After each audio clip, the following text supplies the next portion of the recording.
Hello friends, I am Manish Kumar Kakhani, lecturer computer, JPC Bagidora. इस video lecture में हम एल्गोरिदम के बारे में समझेंगे।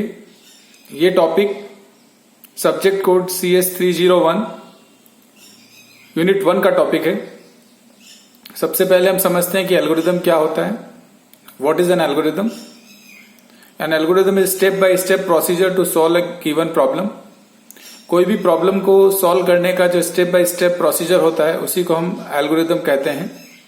कंप्यूटर साइंस में ये एक प्रॉब्लम सॉल्विंग टेक्निक है। It is used to define the logic needed to solve a given problem. किसी भी प्रॉब्लम को, कंप्यूटेशनल प्रॉब्लम को या किसी अदर प्रॉब्लम को सॉल्व करने के लिए जो लॉजिक रिक्वायर्ड होता है वही एल्गोरिदम कहलाता है। एल्गोरिदम की ये 5 मुख्य प्रॉपर्टीज हैं: infiniteness, finiteness, definiteness, input, output, effectiveness. 1 by 1 हम सारी प्रॉपर्टीज को समझते हैं। सबसे पहले फाइनाइटनेस। फाइनाइटनेस का मतलब है कि algorithm must always terminate after a finite number of step. Algorithm जो है फाइनाइट नंबर ऑफ स्टेप के बाद टर्मिनेट होना चाहिए। ऐसा ना हो कि वो टर्मिनेट ना हो after a finite number of step. तो एल्गोरिदम की ये बहुत ही बेसिक प्रॉपर्टी है कि after finite number of step it should terminate. Definiteness, each step must be precisely defined. The action to be carried out must be rigorously और unambiguously specified for each case. जितनी भी step है algorithm की वो precisely define होनी चाहिए। क्या action हो रहा है वो भी अच्छे से डिफाइन होना चाहिए और अनएम्बिगुअस होना चाहिए। उसमें एम्बिग्यूटी या कोई कंफ्यूजन नहीं होना चाहिए। इनपुट, एन एल्गोरिदम हैज 0 और more input taken from a specified set of objects. Algorithm का जो इनपुट होगा या तो 0 होगा या उससे ज्यादा होगा, 1, 2, 3 कुछ भी हो सकता है। Taken from a specified set of objects, ये कुछ सेट ऑफ ऑब्जेक्ट से लिया जा सकता है। आउटपुट, एन एल्गोरिदम हैज 1 और more output which have a specified relation to the input. Input के साथ रिलेशन में एल्गोरिदम के कुछ आउटपुट्स होंगे, वो एक या एक से ज्यादा आउटपुट हो सकते हैं।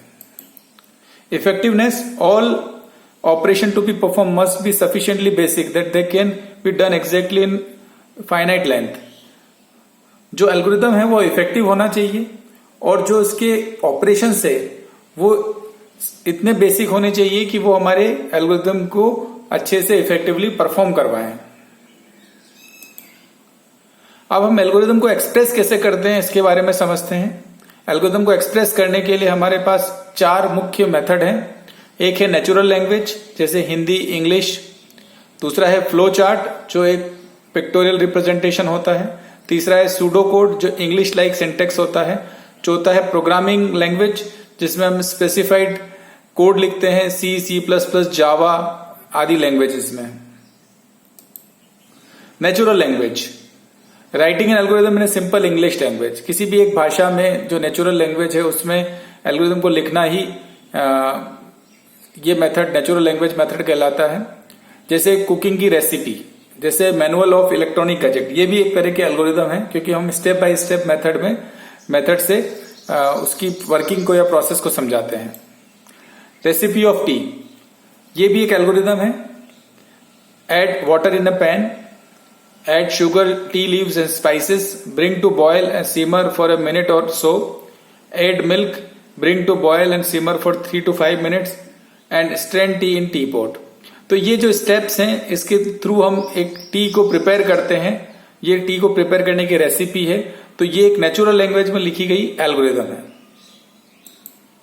सर्चिंग फॉर एड्रेस, किसी भी एड्रेस को सर्च करने के लिए जो हम प्रोसीजर फॉलो करते हैं वो भी एक एल्गोरिदम होता है अगर हम इसको लिख के नेचुरल लैंग्वेज में डिफाइन करें। Go straight from petrol pump, turn right from hospital, leave the first 3 roads on the left, turn left on the 4th road, 3rd house on the right.